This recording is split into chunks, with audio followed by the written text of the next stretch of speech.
आज के इस एक्सप्लेनर में हम एक ऐसे टॉपिक पर बात करने वाले हैं जो शायद हर उस इंसान के दिमाग में कभी ना कभी जरूर आता है जो कंटेंट बनाता है। मान लीजिए आप सालों से मेहनत कर रहे हैं, सैकड़ों वीडियो अपलोड कर चुके हैं, सब कुछ बढ़िया चल रहा है और फिर अचानक व्यूज धड़ाम से गिर जाते हैं, चैनल की ग्रोथ एकदम से रुक जाती है। ऐसे में सबसे पहला ख्याल क्या आता है? यही ना कि यार कहीं मेरा चैनल फ्रीज तो नहीं हो गया या डेड तो नहीं हो गया। आज हम इसी फ्रीज होने वाले रूमर की पूरी सच्चाई को डिकोड करेंगे और देखेंगे कि इसके पीछे का असली खेल क्या है।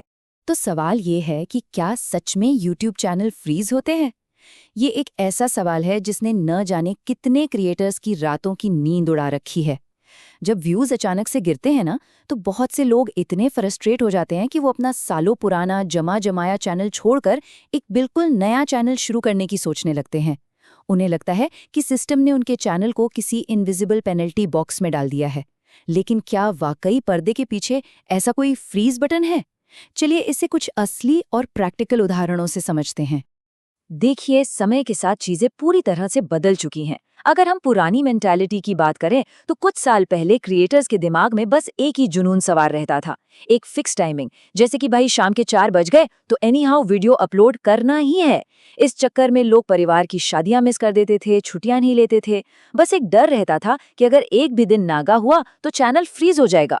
लेकिन आज की रियलिटी बिल्कुल अलग है। आज के टाइम में क्रिएटर्स बिल्कुल रैंडम तरीके से अपलोड करते हैं, कभी 3 दिन में, कभी 7 दिन में और कभी कभी तो आराम से 10 से 36 दिनों का लंबा ब्रेक भी लेते हैं और उनका चैनल बिल्कुल मस्त चलता है। तो चलिए सिर्फ हवाई बातें नहीं करते, हम सीधा एक लाइव एक्सपेरिमेंट देखते हैं पूरे 36 दिनों के ब्रेक का, और वो भी एक बहुत बड़े व्लॉग चैनल के डेटा के साथ। पूरे 36 दिन, ये कोई छोटा मोटा गैप नहीं है। इस चैनल पर एक वीडियो अपलोड हुआ था जिसका टाइटल था फॉर्च्यूनर इज बैक, और उसके ठीक बाद पूरी शांति। पूरे 36 दिनों तक, यानी 1 महीने से भी ज्यादा समय तक कोई नया वीडियो नहीं आया। अब अगर हम उस पुरानी वाली थ्योरी को माने तो इतने लंबे सन्नाटे के बाद तो चैनल को पूरी तरह से डेड या फ्रीज हो जाना चाहिए था, राइट? व्यूज तो बिल्कुल 0 पर आ जाने चाहिए थे। लेकिन क्या असल में ऐसा हुआ? ब्रेक के बाद जब वो नया वीडियो आया ना, तो उसके आंकड़े लिटरली चौंकाने वाले थे। 36 दिनों के लंबे गैप के बावजूद उस वीडियो ने सीधा रैंक 1 हिट किया। उस पर 7.5 लाख व्यूज आए, जो देखते ही देखते 1 मिलियन की तरफ भागने लगे। उसका क्लिक थ्रू रेट 8% से भी ज्यादा था और एवरेज व्यू ड्यूरेशन 3 मिनट से भी ऊपर। सारे के सारे ग्राफ बिल्कुल हरे थे और ऊपर की तरफ पॉइंट कर रहे थे। इस डेटा ने चीख चीख कर ये साबित कर दिया कि 1 महीने से ज्यादा गायब रहने के बावजूद चैनल का ना तो बाल बांका हुआ और ना ही वो कोई फ्रीज हुआ। अब अगर आपको लग रहा है कि 36 दिन का गैप हैरान करने वाला है, तो जरा इससे भी बड़े और एक्सट्रीम लेवल के एग्जाम्पल पर चलते हैं। आशीष चंचलानी का 3 साल का गैप। ये केस स्टडी वाकई में आंखें खोलने वाली है। आशीष चंचलानी, जो कि भारत के सबसे बड़े क्रिएटर्स में से एक हैं, उन्होंने 36 दिन नहीं बल्कि पूरे 3 साल का ब्रेक लिया। लिटरली 3 साल तक कोई एक्टिविटी नहीं। और जब उन्होंने वापसी की तो अपनी एकाकी वेब सीरीज के साथ की। और रिजल्ट क्या था? उस सीरीज पर कुल मिलाकर 100 मिलियन से भी ज्यादा व्यूज आए। 100 मिलियन! ये साफ दिखाता है कि अगर चैनल सच में फ्रीज होते या कोई पेनल्टी लगती तो 3 साल बाद इतने व्यूज आना तो छोड़िए, चैनल ही गायब हो चुका होता। मतलब साफ है, फ्रीज या डेड जैसी कोई चीज एग्जिस्ट ही नहीं करती। तो भाई, अगर डेली अपलोडिंग और कंसिस्टेंसी ही सब कुछ नहीं है, तो फिर असल में ये व्यूज आते कैसे हैं? ये नए एल्गोरिदम आखिर काम कैसे करता है? चलिए इसे डिकोड करते हैं। इस नए एल्गोरिदम के फंडे को हम 3 सिंपल स्टेप्स में समझ सकते हैं। सबसे पहला और सबसे क्रूशियल स्टेप है गोल्डन फर्स्ट आवर टेस्ट, यानी पहले घंटे का टेस्ट। आज के समय में सिर्फ आपका ब्रांड नेम या आपकी फेस वैल्यू आपको शुरुआती 10 से 15,000 व्यूज तो दिला सकती है, लेकिन असली गेम उसके बाद शुरू होता है। स्टेप 2 में एल्गोरिदम ये चेक करता है कि जो ऑडियंस आई है उनका एंगेजमेंट कैसा है। और फिर स्टेप 3 में इसी एंगेजमेंट के बेसिस पर यह तय होता है कि आपकी वीडियो को और आगे पुश किया जाए या फिर उसे वहीं पर ब्रेक लगा दिया जाए। तो एल्गोरिदम असल में टेस्ट क्या कर रहा है?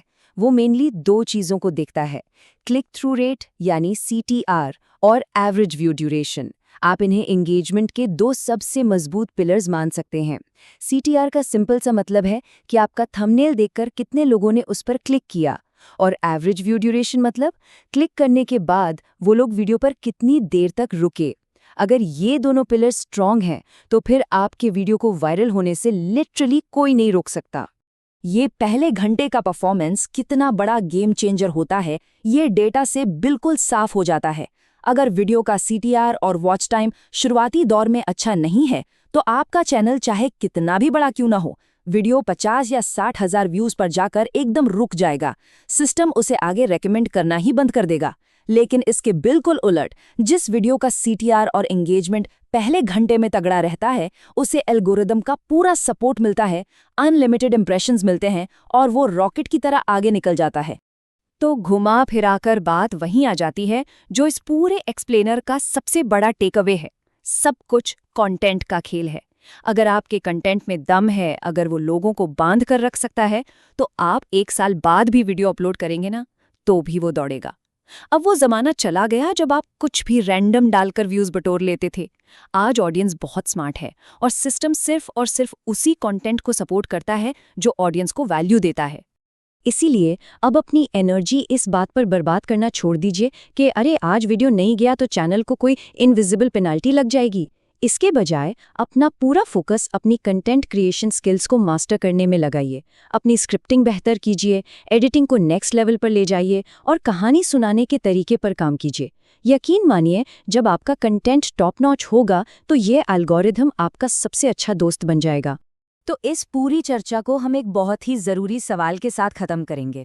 एक ऐसा सवाल जो आपको खुद से पूछना चाहिए, क्या सच में चैनल फ्रीज होता है, या फिर हम जो कंटेंट बना रहे हैं उसमें अब वो बात नहीं रही जो दर्शकों को रोक सके।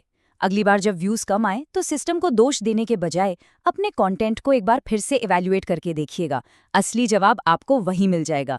इस एक्सप्लेनर में हमारे साथ जुड़ने के लिए बहुत बहुत शुक्रिया। सीखते रहिए और अपने कंटेंट को और भी शानदार बनाते रहिए।